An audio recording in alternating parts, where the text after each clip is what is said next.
126650 United States versus Gaynor, whenever the lawyers are ready.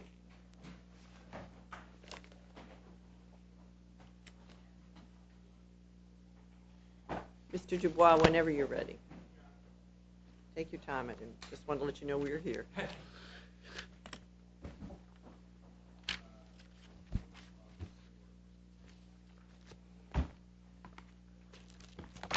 Your Honors, may it please the Court, my name is Alan Dubois, and I represent the appellant in this case, Gary Gaynor. The question presented here in this case is not whether Mr. Gaynor was entitled to relief under 3582C, but rather whether he was eligible for relief under that statute. The District Court held here as a matter of law that Mr. Gaynor was not eligible because the retroactive amendments to the crack guidelines imposed by the Fair Sentencing Act, quote, did not have the effect of lowering the defendant's guideline range. That's plainly incorrect, we would submit. Before application of the Fair Sentencing Act amendments, Mr. Gaynor's range was 120 to 135 months. After application of the Fair Sentencing Act amendments, Mr. Gaynor's range was 120 to 120 months. I think this is self-evidently a lower range. You say it's lower not because the low number didn't change, but because the high number went down. That's correct, Your Honor. I just think the range is different. The range is lower. Different. A range consists of a top and a bottom. And when one goes down, that range has been lowered. And I think because that is all that 3582C requires in terms of being eligible for relief, the analysis can really stop there.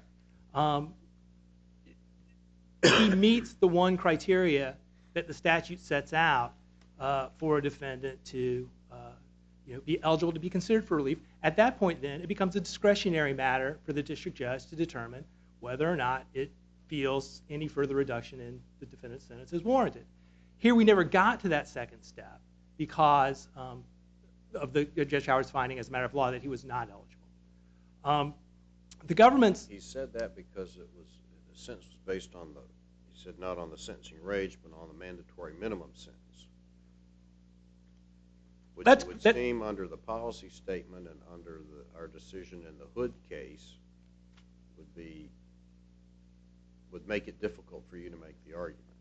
Well, I think Hood is very easily distinguishable, Your Honor. I mean, Hood stood for the proposition that the guideline range has to change. And in Hood, because the guy has faced a very high mandatory minimum of 20 years, at his initial sentencing, both the top and the bottom of the range was below that 240. And after the amendments, both the top and the bottom of his range was above 240. So both before and after amendments, the guy's guideline range was 240 to 240. That range has not changed by definition. It is the same range before and after the amendments. Here, the range was not the same before or after the amendments. And I would suggest that the case that the court really needs to look at is not Hood, but Fennell. Because in Fennell's case, the only difference is that both the top and the bottom of Fennell change. But just as in this case, the bottom of Mr. Fennell's range was the mandatory minimum, as is the case here.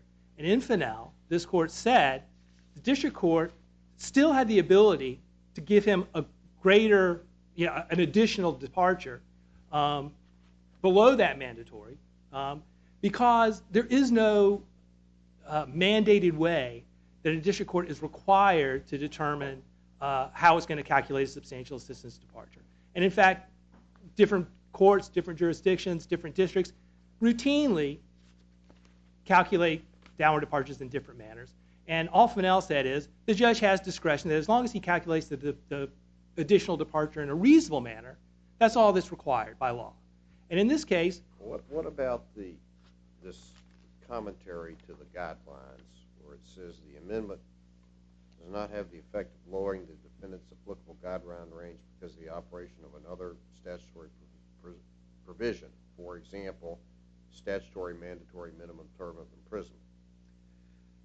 Well, Your Honor, that has to be read in tandem with the provision that says in cases where a defendant received a downward departure initially, it can receive a comparable reduction based on the amended range. And it is because in this case, the initial downward departure was made pursuant to 3553E, the court had the authority by virtue of that provision to go below the mandatory minimum at the initial sentencing and at this subsequent hearing. Otherwise, the comparable reduction provision would essentially be nullified. And there are a plethora of cases. If this court were to hold that in any case where the mandatory minimum forms part of the range and that prevents a district court from ever going below that range in a 3582C provision, that would really sweep a lot of cases where guys are currently getting relief away. And I simply don't think that is the law. That's not what Fennell held, certainly. And it's not what this court held in the unpublished opinion of Gresham, which is on all fours with this case. It's completely identical. And it was an unpublished case, but this wasn't an unpublished case where there was no discussion or analysis. There was, I think, the correct analysis, the exactly correct analysis given in Gresham, which is that once the range changes, we have eligibility, and at that point it becomes a discretionary call for the district court in terms of how much more he wants to give. Which brings you back to your first point, which is it's not that your client is entitled to a reduction, but Right. simply that he is eligible. We just want to be able to go back in front of Judge Howard and say, here's one way you could calculate the departure that the Fourth Circuit has said is completely permissible, and if you chose to do that, Judge, we contend he could get down as low as 95 months. It's up to you whether you think he deserves it. It's up to you whether you think that's a way that you would want to calculate that departure, but you have that authority, and the court did not obviously believe it had that authority in this case. And I think for that reason, this is actually a very simple case that flows from Fennell, Lindsay, and Gresham. And unless the panel has any further questions, I'd reserve the rest of my time. Thank you.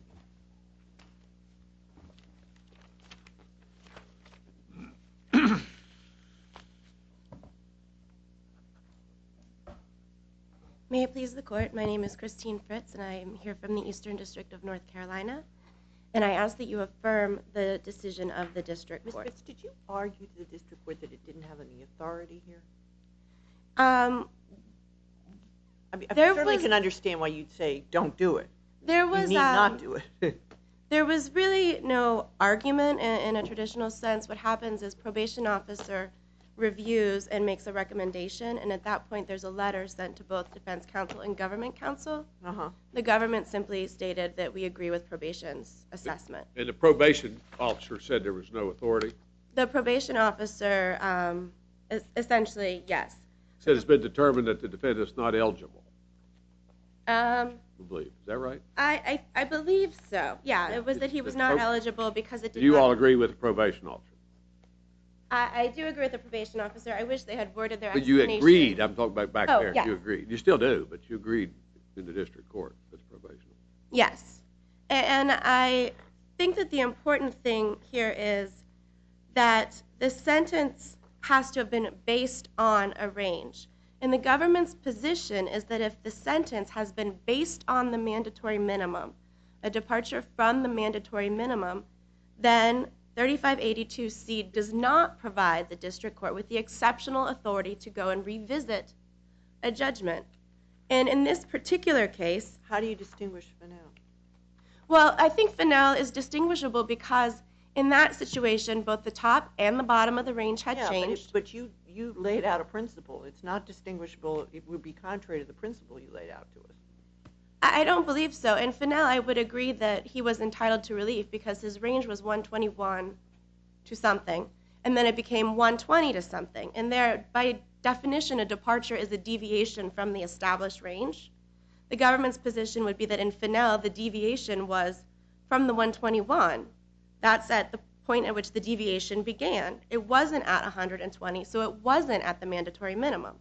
Now, certainly a district court has discretion to craft its departure in any number of So ways. you think the result would have been, it was at 121, and instead it had been at 120, you think the result would have been different in Fennell? Is that what you're saying to us? I would have argued that, yes. Well, That's your position, right? That is my That position. is your position. And that's How about because, this Gresham case? well, Gresham, Now, Gresham, how do you distinguish that one? well, I think first of all, Gresham is inconsistent with a previous panel opinion in United You States. say Gresham's wrong. Yes. I would You got the disagree. majority of this panel. I know, so I'm fighting an uphill battle, but I do believe that, first of all, there are three unpublished opinions out there that I could find that address a situation where only the top of a range has changed based upon an amendment. There's Jones and Harris. And Fourth Circuit cases? Or? These are Fourth Circuit To me, cases. if you just so you know, unpublished opinions have no precedential impact at all. That's what our rule says. So you don't lose anything, but you don't gain anything from them. Well, but maybe my colleagues think different.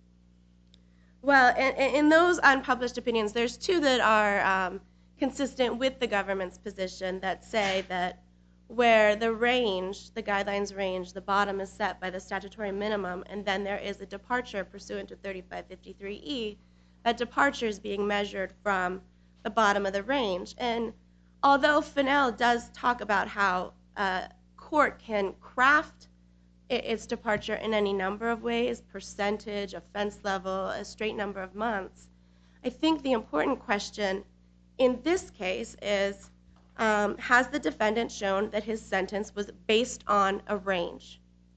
We submit that the court in its, after the initial 2009 resentencing for the first round of the sentencing amendments to the crack cocaine, the defendant's guideline range changed and it became 120 to 135 months.